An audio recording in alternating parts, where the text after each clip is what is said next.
So what is something that just does not make sense to you, and it never will, no matter how many times anybody tries to explain it? I'll go first. Credit scores. They do not make any sense whatsoever. Don't even try to explain it to me. I don't want to see anybody in the comments, anybody stitching me, trying to tell me how credit scores work. I don't believe you. I don't believe that you know. I don't actually believe that they make any sense. I think somebody is just like putting inputs into a random number generator and it's like spitting shit out. It doesn't make any sense. It never will. It's nonsense. Requiring a minimum credit score for housing when rent doesn't even count towards your credit should be illegal. Who the fuck made that? It was Malachi. It was Malachi. Let me see your shit good. It was Malachi. Yeah, let me see good. And I did something wrong. Nah, good. That bitch. Damn. Bitch, I went in front you a gram. People are asking the question, should we still be caring about our credit score? And if you ask me, the answer is abso-fucking-lutely. Are you a broke bitch? If the answer is yes, then you should give a fuck about your credit score. Y'all talking about, I'm too broke to care about my credit score. No, that's the main reason you should care about it. If shit hits the fan, who the fuck are you borrowing money from? Cause it ain't me. I'm not giving it to nobody that's broke. Shit. You need to be borrowing from the bank, and if your credit score bad, you can't get it from the bank. Fuck is you talking about? No, I ain't got no money to carry. Exactly. How you hit rock bottom? How the fuck you gonna take a personal loan out? Huh? Credit score bad. They're not giving you a fucking penny. Now you out in the streets. Fuck no. Yes, you should be caring about your credit score.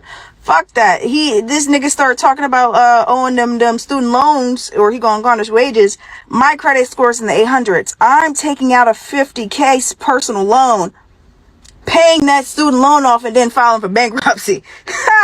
Yeah, I give a fuck about my credit score. I don't care if I can't buy a house right now. I can get a personal loan and file for bankruptcy. Can you do that with a 600 credit score? 500 credit score? Yeah, you can't. You will never catch me putting down my debit card to pay for anything, which is kind of crazy because when I was younger, I thought putting everything on a debit card was a flex, but that was before I knew that everybody and their mother uses a credit card, but the difference between someone in debt and thriving is how you use the card. Assuming you're smart and you already started building credit by the time you were 18 years old or were an authorized user in your parents' card for a long time, that means you qualify for probably fairly good cards if you're making income. And one of my favorites is the Chase Sapphire Preferred. And this card is what got me on the wave of paying for everything with a credit card in order to earn points versus just cash back on like a normal intro credit card. And don't get it twisted, I didn't learn any of this overnight. I literally was in $4,000 worth of credit card debt my freshman year of college because I didn't know how to use a credit card and didn't understand the payment cycles or anything. So don't be like me. If I were to go back, I'd probably want to try something like Fizz, which is a debit card that actually helps you build credit. And as a disclaimer, this is the company I work for and I actually really love the product.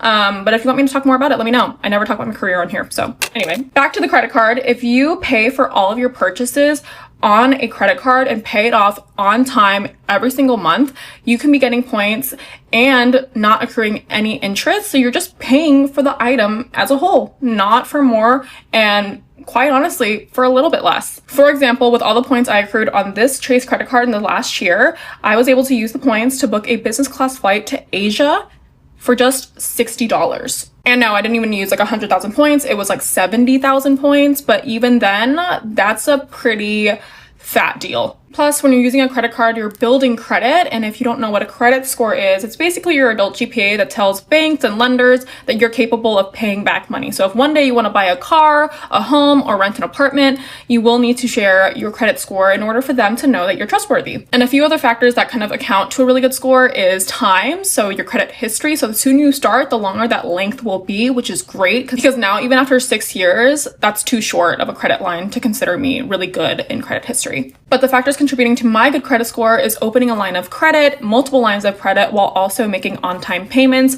and keeping my credit utilization low. Currently, my credit score is probably like a 740 something, but that's only because I just opened a new credit card. It dips down a little bit before going back up since they did a hard credit check.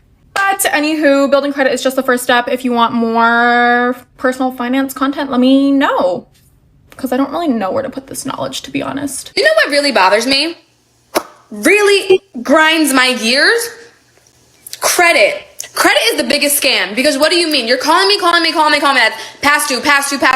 Okay, I pay the thing off. I pay it completely off. Your credit just dropped. What are you talking about? You complain about me not giving you the money. I give you the money and I pay it completely off. Your credit points just dropped. They just dropped 5 points. Are you joking? It's a scam. It is such a scam because what do you mean?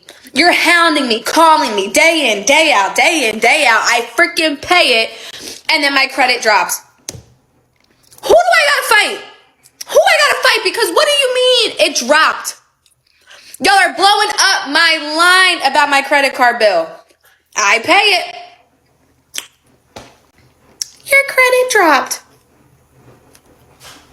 Biggest scam. And it drives me insane. Grinds my gears to the least. Hi, I'm Brittany, and I am paying off $10,000 worth of debt in 6 months.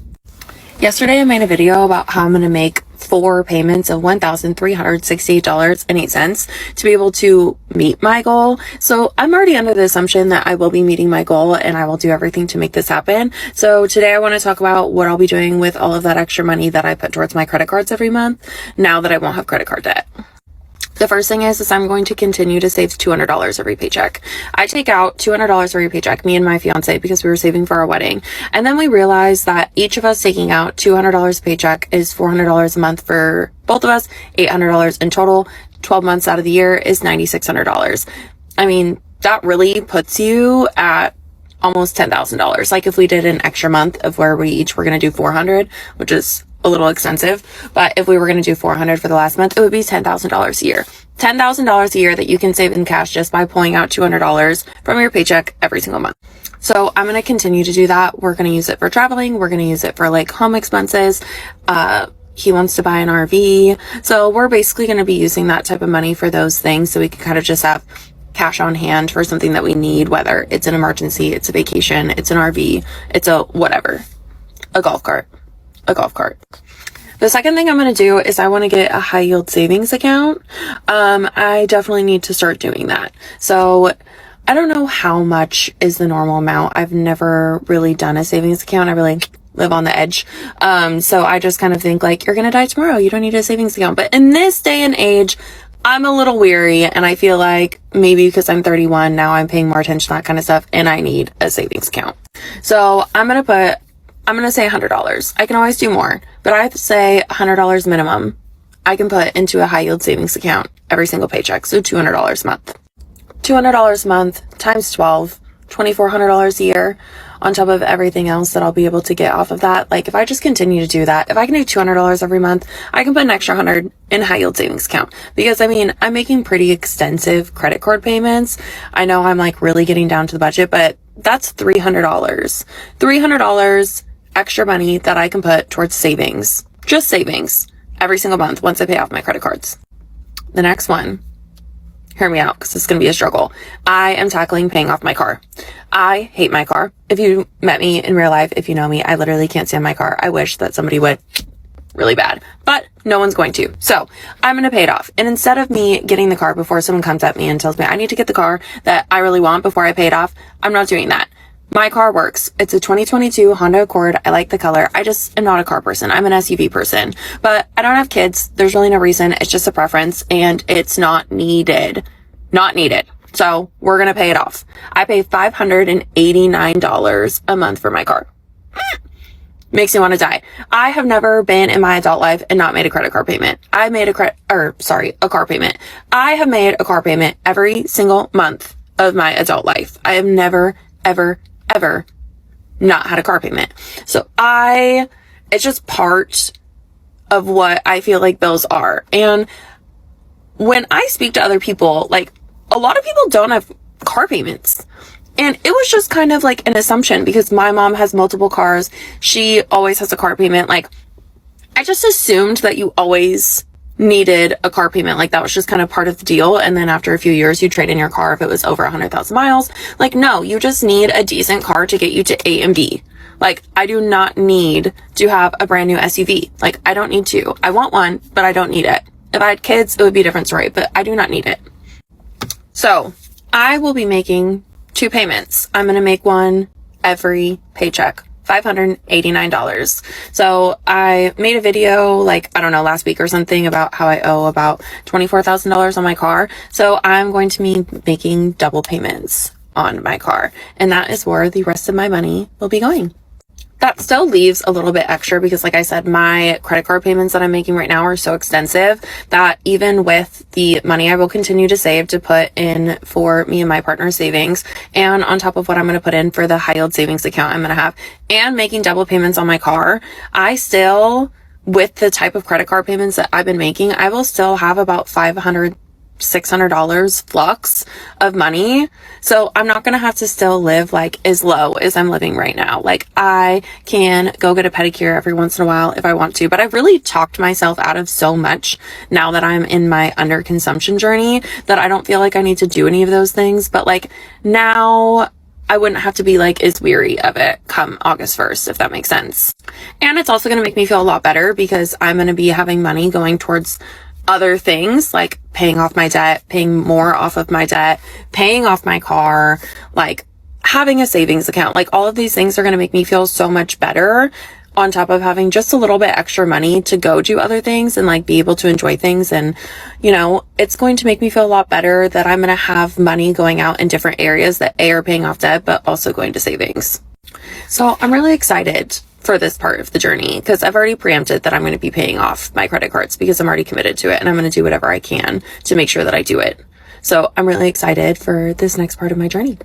I have $16,000 worth of credit card debt that I am working to pay off, and we are going on a family vacation in June. So let's talk about vacations. I've paid off $13,000 worth of credit card debt in the last 2 months, out of the $16,000 that I have. So it is not totally paid off yet. However, we are planning on a very nice family vacation to go to the Florida Keys in June for the really kind of the first time ever as like a family. I have been a single mom for a long time. I really haven't been able to take my kids on like a nice vacation, my 2 older daughters on a nice vacation, other than like to Michigan where I'm from to see family. This is the first time that we're going to be able to like travel, like fly out of state, stay at a nice hotel. We're going to multiple different areas, multiple different hotels, and truly getting out of debt is the best thing that I could have done for my family, because a year ago this time, or even 6 months ago, I would never have dreamed that we would be able to afford that. Like, never. And now I can do that because getting a hold of your finances is so much more than just getting rid of debt. It's things like this, being able to actually go on a family vacation. So pay off your debt, because life is still going to happen. You still want to be able to live and not just live for your debt payments. It's amazing how many trips you can take and how many places you can see when you use a credit card irresponsibly. Turns out if you have one mortgage and one car loan, you can't go on vacation anymore. This person's like, sounds like a very fancy vacation. Are you sure you can afford that while you're still in debt? Honestly, and I know this ruffles people's feathers, but I don't even consider us in debt, even though we have a mortgage and a car payment. Yes, I know they're debts, but it's fine. Okay, I don't really consider us like in debt. We don't have credit cards, we don't have student loans, we don't have other unsecured loans. We have a car loan and one mortgage, and that's it. We only have $7,000 left on our car loan. It should be done by the end of this year. Yes, I'm still gonna go on vacation. And again, I don't really consider that debt. Don't come for me. I know that that's not true, but yes, I'm still gonna go on vacation. I'm still gonna live my life. Honestly, going on vacation is what I wanna be spending my money on. That's why I buy clothes at the thrift store, am tight in other places, is because I wanna spend our money on experiences like going to the zoo and going on vacation and doing things rather than like material items. But yes, we are going on vacation. I said we were gonna spend about $3,500. Who knows if that is what we'll end up being at. I'll let you guys know when the time comes what we actually end up spending. $3,500 isn't like a little bit amount of money. I am making money from TikTok. I've been putting so much extra money toward my husband's truck loan. I've been putting money in our high yield savings account. I've been putting money toward our Roth IRA, and I might have to put a little bit less the next couple of months so we can go on vacation, but like, I'm totally fine with that. People are apparently going into debt to go on a Disney vacation. According to the Wall Street Journal, a typical 4-day family trip to Disney World costs you $4,266, up $3,000 from 5 years ago. In 2024, there was a survey done of 2,000 people where 45% 80% of the people that went on Disney vacation went in debt to do it. You think Disney's revenue must be going up, right? Wrong. People inside the Walt Disney Company have admitted the experience has become more unaffordable to go to Disney World, with executives also concerned about the lack of revenue coming from the park. See, the biggest thing we lost was Fast Pass no longer being free. People got to pay for Lightning Lane. There's so many different Lightning Lanes, Genie Plus, whatever, now that the most expensive one is over $400. Even the little things too, like losing Magical Express that used to be a free trip and now costs you money to get to and from the airport. People spending money on this. People have spent less money at like table service restaurants and stuff like that. So Disney has now put out kind of a statement here saying that they offer all these deals to people because they know how much a Disney vacation means to people. And saying they haven't raised the ticket price in Disneyland since 2019. Not the same for Disney World, because in 2019 a one-day ticket was $109 to $125. Now the ticket prices are a lot more than that. So what do you think? You think Disney's too expensive now, or do you think this is just kind of an overreact? My name's Faye and I'm in £30,000 worth of debt. And last week I did a ChatGPT challenge for myself to see if I would spend less. I spent £60.77 as opposed to the £100 that I normally spend. And I didn't need any top ups at all, which was just absolutely fantastic. This week I have spent the extra £40 I would have normally spent, just on little bits here and there to top up because we're going away tomorrow. So we've not had a full week of food, needed. And so that managed to tide us over. And so I've now officially saved £100 on my food bill because I've not had to buy another £100 worth of food this week. So I'm just shocked by that, to be honest. And it's definitely something I'm going to be continuing to do as we go on. I've just fueled up my car now. I've spent £60 because we're going on holiday tomorrow. We're going to Wales, which is something that's been pre-booked. And I'm super excited because I don't believe that we should have to miss out just because we're in debt. As long as we're working towards paying things off and not getting into more debt, then I don't see an issue. So I'm super excited. My children are super excited. My boyfriend's super excited. I've not managed to see him recently because he's been working loads and he doesn't actually live near us. He lives about 2.5 hours away. So yeah, it would just be such a nice break to just not have to think much about anything. 35 years old, paying off $169,000 in debt. Yes, I'm going on a Disney cruise to help me pack for my trip. I know this is going to push a lot of people's buttons, but you can pay off debt and still live your life. What that looks like probably varies person to person. For me, that means continuing to travel and budgeting for the things that are wants in my sinking funds. Each paycheck, I allocate dollars to save towards wants or bigger spends like a vacation. I'm in this for the long haul. $169,000 is a big number that's not going to go away quickly, so years of not going on vacation or only buying necessities is not sustainable in my opinion, although I am trying to chip away at the number as fast as possible. I'm working the debt snowball method and I've paid off $32,000 so far this year, clearing 9 of the 18 debts I owe. I'm proud of the progress I've made and I'm building better financial habits by delaying instant gratification and saving for the things I would previously spontaneously purchase. So now back to the cruise. If you're curious how much I spent on this vacation, instead of putting it towards my debt, all in I spent about $1,000. Part of the cost was covered as a gift for my birthday and the room expenses was split 3 ways. I love traveling with friends to save on cost. I also didn't buy any new outfits or accessories for this trip. The only thing I purchased was a snorkel. In a different spending mindset, I would have bought an entire new wardrobe for this trip, so it's great to see these new habits at work. $717. Where'd you go? What are you going? What are you doing? Is that first class? Where are you going? That's so much. What? That's not funny. You're yourself. What are you talking about? Hey guys, the big expense out here is a medical thing. It's American Airlines. It's American. What? I'm going to Switzerland. Oh my. When? This is not funny. Shut the up. In January. Your life is on the line here, dude. And it's clearly all a joke to you. You don't give a I did. No, you don't. You're laughing through this like it's all a joke. Ha ha, I'm destroying my life. Giggle, giggle. No, I'm going to Switzerland in January for a ski trip. Cancel it. No. It's cheaper to go there. It's cheaper to go there than it is to go to Colorado. It's cheaper to not do any of it, you dumb human. Yeah. Are you Yeah, but what do I do here then? What do I do here then? You don't make money. You just spend $1,000, and I know you're gonna spend more than that on this thing. What am I gonna do? You're not willing to sacrifice. You're not willing to sacrifice your biggest vice. You're not willing to sacrifice you going to doing this thing. What am I supposed to do here. What am I supposed to do? What could I possibly do? What could anyone do? What could the producer do? What could Lindsay do who's talking to you? What could Jake do who's making the spreadsheets? What are the editors going to do? What could we possibly do? What could anyone do? You're not willing to cancel your that you want the most. What could anyone do? You don't care. You're selfish. I do care. No, you don't. You're not willing to cut the biggest thing. What are you talking about? Well, I think if I can just save. Save? You spent $1,200 more than you make. What money are you saving? Because I booked that trip. It's $700. What's bigger, $1,200 or $700? That's, I mean, obviously $1,200, but I mean, it's not. I'm not doing that. How are people doing? Hi guys, my name is Ileana, and I am in 6 figures of debt, from credit cards to personal loan to student loans, and it's not a very pleasant time. I have a goal for this year to pay off my credit cards and my personal loans. So by the end of December, I have a goal. I'm one of those people who needs a goal to keep me motivated. And I'm videotaping this because not only will this help me keep track, but it will also help me to keep motivated. Because sometimes even when I do have a goal, I don't have any motivation to keep going. I'm going to say this really quick because I have places to be and I'm already out. The people who you see buying Stanley Cups are actually a good portion of them are struggling. Like, they legitimately are. It's just that everything's on credit card debt.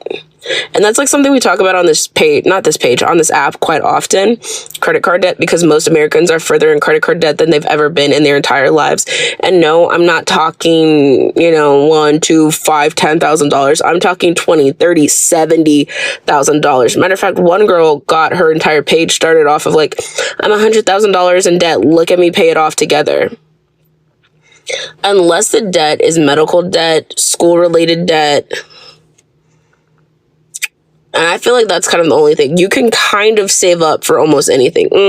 Maybe vehicle debt. And vehicle is kind of tricky because as soon as you drive it off the lot, it depreciates. So I understand not wanting to put a lot of money down. But it is genuinely kind of insane to me. And when people are like, oh, well, you bought the Stanley Cup. No, they're hurting. They're just either financially not literate or don't give a fuck. We saw this back during COVID when people were buying a bunch of stuff that they didn't need. And then they were like, I'm in the house with a shit ton of stuff. I don't know why we're surprised. So in August of last year, I was $100K in credit card debt. You can see all the totals here. You can see the months here. And I grew up with Dave Ramsey parents. They taught me credit cards are evil, debit always, only. If you can't afford it, don't buy it. But here's why that $100K in credit card debt was actually positive. One, there's this little thing called return on ad spend. You run paid advertisements. For every dollar you put in, you get X number of dollars back. That was a very profitable campaign. Like, if you had a magic machine that was like, you put $1 in, we give you $2 back. How many times would you do that? Unlimited times. Number two, this one is credit card specific. American Express gives you 4 times points on paid advertisements. Now, I've used some, I've made some more back, but I will not be paying for a flight for a very long time. So my recommendation to you, get a credit card ASAP if you don't have one. Use it like a debit card. Take advantage of the bonuses, and you will be earning back while building your credit score, which helps you as an adult. I should probably have an affiliate link for you, but I don't. Paid off over $16,000 of credit card debt in the past 9 months. On track to wipe out all $24,000 of my credit card debt by August. If you're on a similar journey, these are the top 3 things I had to stop spending money on to achieve those goals. Number 1 is eating out. I used to eat out 5 to 6 days a week, sometimes multiple times in those days. And now I almost exclusively cook at home. I would say I cook at home 5 to 6 days a week and eat out once or twice. And that's 1 meal a day, not 2 meals a day out. I also used to DoorDash a lot. And I know it doesn't seem like it when you're doing it all the time, but that stuff adds up so quickly. So I've stopped doing that and I save a ton of money doing those 2 things. Second, consumerism. I'm just gonna kind of give you my example. So I used to go on TikTok and I would be scrolling and some girl would post their skincare and she would post some serum that like helps reduce wrinkles. And I'd be like, I need that. I'd buy it. Next day, I'd be on TikTok scrolling. Someone else posts a video about the serum that made their skin glowy. I'd buy that. I would just keep buying and buying and buying before I ran out of the product, before I needed the product, and I would just keep consuming.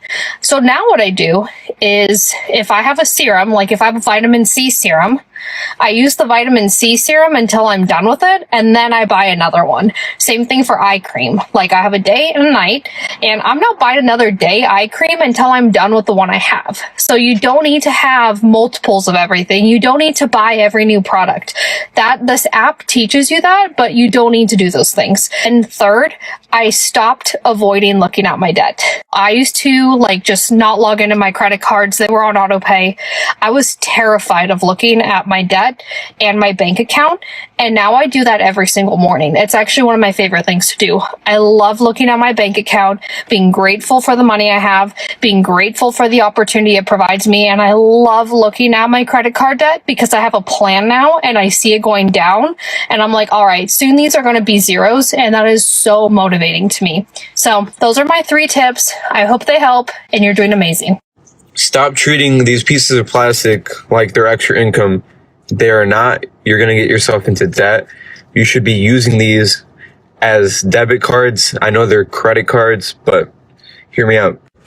So this card, for example, you're going to get 6% back on grocery stores and 3% back on gas and 6% back on streaming services and 3% back on transit as well. I only use it for gas and groceries. So for money I'm already going to spend on gas and groceries. Oh, this is actually capped at $6,000 for that 6% on groceries. So if I max that out, if that's money I'm already going to spend, instead of pulling out a debit card and using this card and paying it off on time and in full, not only will help my credit score, but if I normally spend those $6,000, right, I'll get back $360 each and every year. Now it does cost me $95 to hold this, but it's my first year with it, so they actually waive the annual fee. So this is my favorite card right now. It does cost me $395 a year, but the benefits outweigh the annual fee by a long shot. They'll give me back at least $400 in value towards travel. So because I spend more than $400 on travel expenses each year, this card essentially pays me $5. Plus everything else are like all the other benefits are a cherry on top, essentially. So this card will get me 2 points on everything. So pretty much my current setup, or at least part of it, this is my gas and grocery card. And then everything else I'm just throwing on this. I also got the Chase Sapphire Preferred card. This card gets me 3% on dining as well. So I'll just put this down when I go out to eat, get 3 points back. Now, obviously, this isn't the best credit card strategy, but it's working for me right now. It's what I'm running. But I make sure I pay these credit cards on time and in full, and that I have enough money and that I'm not overspending. I've been able to, just from welcome offers and my natural spending, I've been able to accumulate over $5,000 worth of travel through these credit cards. I've opened up, I think 8 credit cards in the last 24 months, which may sound crazy. Maybe because it is, but like I said, $5,000 worth of travel. I've gone on, I think, 3 trips in the past year, and it's money that I'm already organically spending, and I'm getting these free trips out of. This is the scariest thing I will ever admit on the internet, but hi, I'm Lucy and I am in £12,000 of credit card debt. I know to some people that will feel like it's not very much, and to others that will feel like a hell of a lot of money to be in credit card debt too. For me personally, it feels very, very overwhelming, and that we're never going to be able to get rid of it. For the longest time, I've held so much shame around the fact that I have that credit card debt. What started out as putting a holiday on the credit card, nothing crazy, has then turned into we have a house renovation and there's things that we have to pay for to get the house done to be able to sell it and recoup our money. So we've put that on the credit card. Realistically, we haven't been using it to fund some crazy lifestyle that we can't keep up with. Nonetheless, it's still there. It's still something that we have to pay off. And with the current cost of living and all of our bills increasing literally every single month, it honestly sometimes feels like we're on a sinking ship and there's no way out. I've actually wanted to come on here for a really long time and talk about it, but at the same time, by not talking about it, it feels like I can kind of ignore it and pretend that it's not there. I know that so many other people are probably in the same situation as me. With social media usually only being a highlight reel with all the best things shown, I feel like this is something that's really, really important to talk about. I'd love to hear from anybody that is also going in the same situation, or maybe you've been in debt and you've got out of it, feeling very vulnerable right now, but I'm hoping now that it's out there, I can begin to actually tackle it.